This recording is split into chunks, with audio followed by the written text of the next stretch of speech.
They shut the lights out of the ball. I mean, the leather came off the ball in the first half. They did. Well, that kid's a heck of a player, right? He made Haas? Yeah, Haas has basically made more threes. I think scored more points than Jimmer. Your boy Jimmer Fredette. Yeah, that's impressive. That's now making saying a huge something. paycheck at the end of the bench somewhere. We do now have Jim Harris of Sporting Life Arkansas, and I appreciate Jim flexing his schedule this week. We're only going to have 5 or 6 minutes with him, but Jim, let's get into the Wofford, as Pat calls them now. Woe, W-O-E. Wofford? Yes, he calls them Wofford because he says they're so woeful. We'll see how much that turns out to be true tomorrow night. Well, they're in the tournament, Pat. Yeah, well, Pat. I'm just trying to troll them, Jim. I'm trying to come up with some little quips here when I go to their practice. I can just mentally challenge them for the 50 minutes they're on the floor tonight. Well, it's better to troll them than Ashley Judd, apparently, because she don't stand for it. She'll sue you, sue everybody. Well, it should be a team Arkansas should dispatch. I know everybody outside of Arkansas has gotten them 12-5 upset train, and Arkansas was going down, according to them. But I think Arkansas takes care of business there. You know what? I think if it was an 11-6 game, nobody would even talk about it. Or if it was maybe a 13-4 game, nobody would talk about it. But the 12-5 is such a magical upset everybody looks towards. I think that's why initially it's like, oh, well, that's possible. Why? Because it's 12-5. Yeah, it's probably the last number of that gets significant upsets that you don't see a 4-13 or a 3-14 other than Notre Dame and ULR years ago or whatever.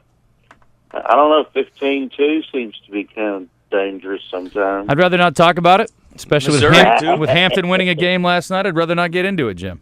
Yeah, and I think our friends directly north of us, Missouri, went down.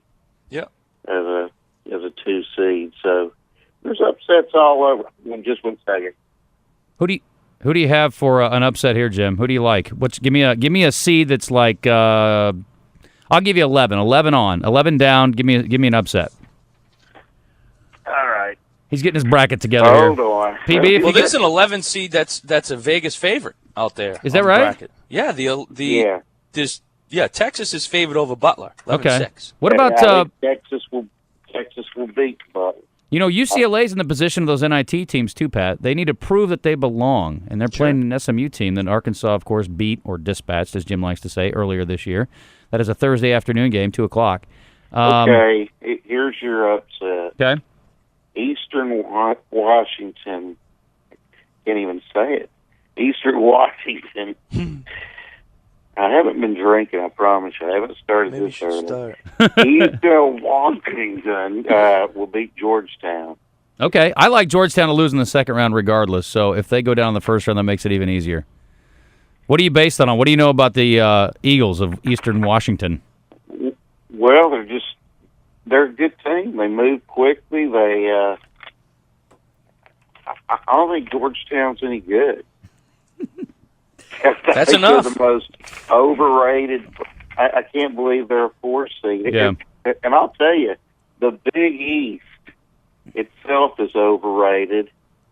And I think the best chance of a 1 seed going down for sure is got to be Villanova. You think? And I could see them losing in the second round, and the third round. I guess they're calling it still. Okay. I thought they were going to change that. The Big Ten last night, Jim, got smacked in the NIT. Illinois got crushed by an Alabama team without a coach. Yeah, you can just never tell about the NIT results, and they're on the road. Or that one was at Tuscaloosa, even though Alabama wore their road uniforms. I don't know why they did that. I guess they were... Because they paid more money to host it. Yeah, yeah, and they wore their road uniforms. I guess they liked their red over their white.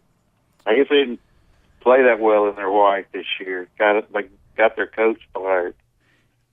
We've been talking about Wofford's three-point shooting a little bit, Jim, and Eastern Washington top 20 in three-point percentage of shots taken from three, and percentage of points scored from three. So they will shoot their way into an upset victory or shoot their way into a huge loss. About Arkansas? No, I'm talking about that's Eastern Washington. Talking about trying to support your pick. Eastern Washington's going to, yeah, they're going to shoot the ball well.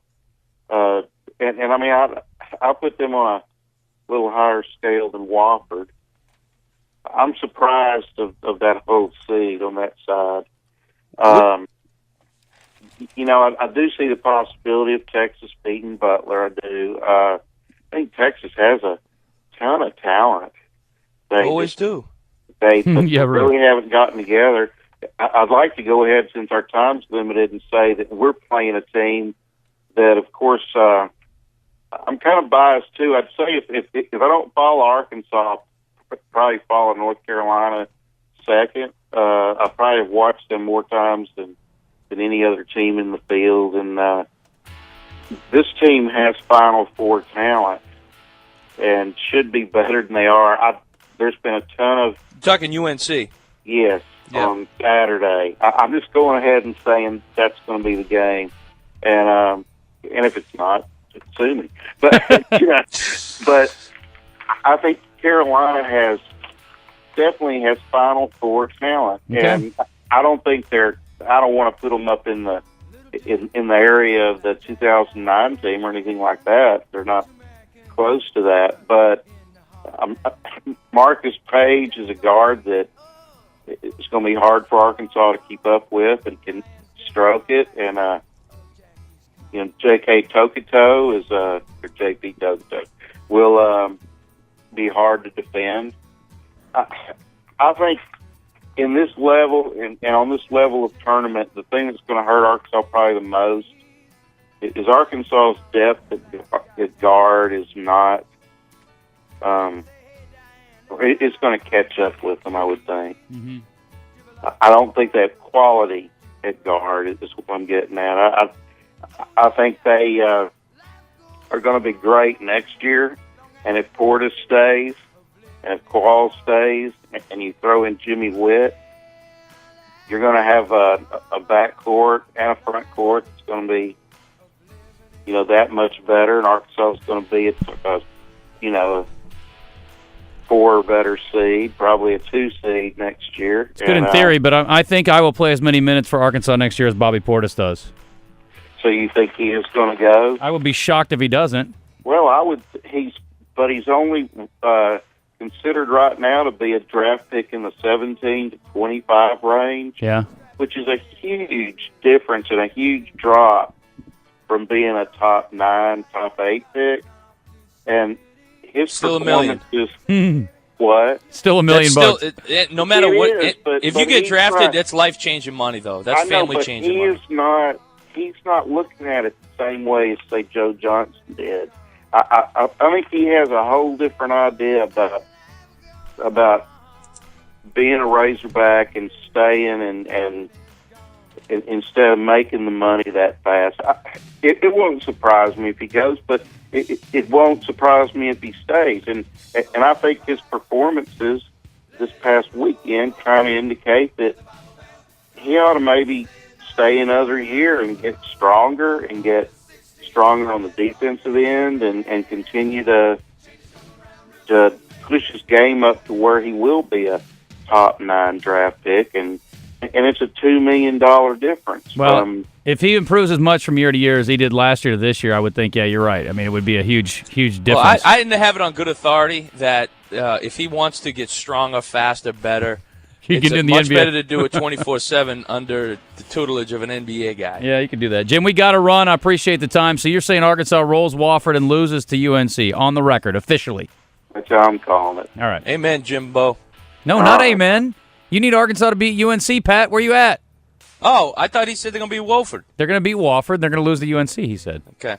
You're not supposed to agree with that. You're supposed to say No, I don't agree with that. Okay, good. All right. I want to go to L.A. I don't see him playing in L.A. Okay, there you go. Jim, I appreciate it. Sorry about the abbreviated time, but thanks for being flexible this week. Sorry, I was having phone trouble. I couldn't get in any sooner than I did. But you guys have a great show, and we'll talk to you next week and wrap it up. All right, sounds good, Jim. You mean we'll continue, and we'll be previewing that trip to Lala. We'll yes. talk about the tournament. That's it, baby. All right, thanks, Jim. Okay.